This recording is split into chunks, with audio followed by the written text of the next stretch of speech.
ಇಂಥ ಕಠೋರ ಮನಸ್ಸು ಮಾಡಿದಿರಲ್ಲ, ಇದು ನಿಮಗೆ ನಿಜನಾ? ನೀನು ಶಾರದಾ ವಿಷಯದ ಬಗ್ಗೆ ಮಾತನಾಡುತ್ತೀರಿ ಅಲ್ಲದೆ ನೀವು ನನ್ನನ್ನು ತಪ್ಪಾಗಿ ತಿಳಿದುಕೊಂಡಿದ್ದೀರಿ. ನಾನು ಚೆನ್ನಾಗಿ ವಿಚಾರ ಮಾಡಿ ನಿರ್ಧಾರಕ್ಕೆ ಬಂದಿರುವೆ. ಆಕಾಶ್ ನಿನ್ನ ಮೇಲೆ ಪ್ರಾಣವನ್ನು ಇಟ್ಟುಕೊಂಡಿದ್ದಾನೆ. ಅಲ್ಲದೆ ಅಂದಿನ ಸನ್ನಿವೇಶ ಕಂಡಾರೆ ಕಂಡು ನಿಮ್ಮಿಬ್ಬರ ಸಂಭಾಷಣೆ ಸಹಿತ ನಾನು ಕೇಳಿದ್ದೇನೆ.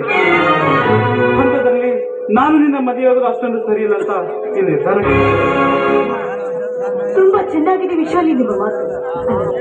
ನಿಷ್ಕಲ್ಮಶ ಭಾವದಿಂದ ನನ್ನನ್ನ ಮನಸಾರೆ ಪ್ರೀತಿ ಮಾಡಿದ ನೀವೇ ತನ್ನ ಸ್ವಾರ್ಥಕ್ಕಾಗಿ ತನ್ನ ಕಾರ್ಯ ಸಾಧನೆಯನ್ನು ಮಾಡಿಕೊಂಡ ಆ ಸಮಯ ಸಾಧಕ ಆಕಾಶಿದೆ.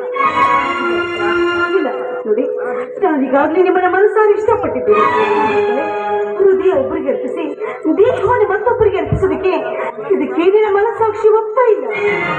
ಪ್ರೀತಿ ಕೊಡುವುದೇ ಹೊರತು ತೆಗೆದುಕೊಳ್ಳುವುದಲ್ಲ. ಪ್ರೇಮದ ಸಾರ್ಥಕತೆ ಮಿಲನದಷ್ಟೇ ಅಲ್ಲ, ಮದುವೆ ಪ್ರೇಮದ ಪರಮೋಚ್ಚ ಗುರಿಯೂ ಅಲ್ಲ ಶಾರದಾ. ಆಕಾಶ್ ನಿನ್ನನ್ನು ಪಡೆದುಕೊಳ್ಳಬೇಕೆಂಬ ಭಾವವೇಶದಿಂದ ಹಾಗೆ ಮಾಡಿದ. ನಿನ್ನನ್ನು ಕೆಡಿಸಿ ಕೈ ಬಿಡುವಂತ ಕ್ರೂರಿ ಅವನಲ್ಲ. ಅದೆಲ್ಲ ಸರಿಯಪ್ಪ, ಆದ್ರೆ ಅದೇ ಮಾತನ್ನು ಆಕಾಶಪ್ಪನವರು ಹೇಳ್ಬೋದಾಗಿತ್ತಲ್ಲ. ಅವರ ಮಾಡಿದ ವರ್ತನೆಯಿಂದ ಈ ತಾಯಿಯ ಮನಸ್ಸಿಗೆ ಅದೆಷ್ಟು ನೋವು ಉಂಟಾಗಿದೆ ಅಂತ ಅವ್ರಿಗೆ ಏನು ಗೊತ್ತು. ಆ ದಿನ ನಿಮ್ಮ ಮಾತು ಮೀರಬಾರದು ಎಂಬ ಒಂದೇ ಉದ್ದೇಶಕ್ಕೆ ನಿಮ್ಮ ಮದುವೆಗೆ ಒಪ್ಪಿಕೊಂಡ್ರಿ ಅಪ್ಪ.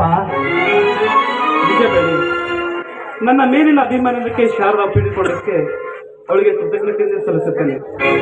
ಮುಂದೆ ಆಕಾಶನ ಕೈ ಹಿಡಿದು ನಮ್ಮ ವಂಶ ಬೆಳಗುವ ಜ್ಯೋತಿಯಾಗಿ ನಂದನ ಹೋಗಬೇಕೆಂಬುದೇ ನನ್ನ ಆಸೆ.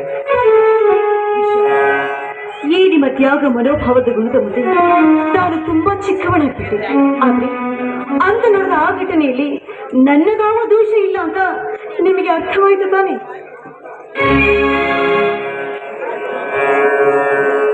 ಅಂತೂ ಒಬ್ಬರಿಗೋಸ್ಕರ ಒಬ್ಬರು ಪ್ರೀತಿ ತ್ಯಾಗ ಮಾಡಿ ಆಕಾಶಪ್ಪನವರ ಬಾಯಿನಲ್ಲಿ ತ್ಯಾಗದ ತೊಟ್ಟಿಲು ಕಟ್ತಾ ಇದ್ದೀರ ಅಂದಂಗಾಯ್ತು.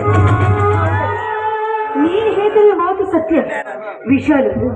ನಿಸ್ವಾರ್ಥದಿಂದ ಕಟ್ಟುತ್ತಿರುವ ಆ ತ್ಯಾಗದ ತೊಟ್ಟಿಲಿಗೆ ಆಕಾಶ್ ಅವರು ಪ್ರೀತಿಯ ಅಲಂಕಾರವನ್ನು ಮಾಡಿ ಅಭಿಮಾನದ ಜೋಗುಳವನ್ನು ಹಾಡಿದ್ರೇನೆ ಅದಕ್ಕೊಂದು ಸಾರ್ಥಕತೆ ಸಿಗೋದಕ್ಕೆ ಸಾಧ್ಯ.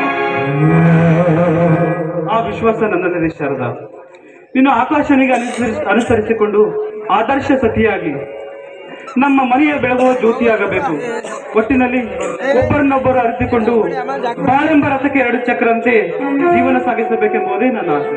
ಯಪ್ಪ, ನಿಮ್ಮ ಆಶೀರ್ವಾದ ಒಂದಿದ್ದರೆ ಸಾಕ್ರಿಯಪ್ಪ. ಅದೆಷ್ಟೇ ಕಷ್ಟಗಳು ಬಂದರೂ ಸಹಿಸುವ ಶಕ್ತಿ ಶಾರದವಾಗಿದೆಯಪ್ಪ, ಶಾರದವಾಗಿದೆ.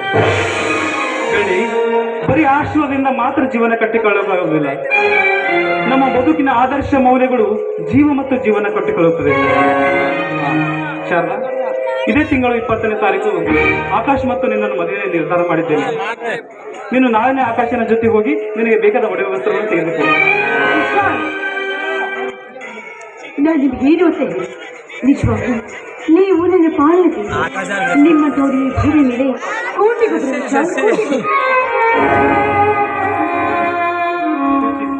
ಆಕಾಶ್ ಮಗ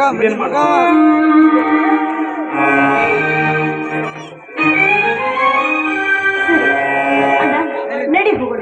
ಆಯ್ತು.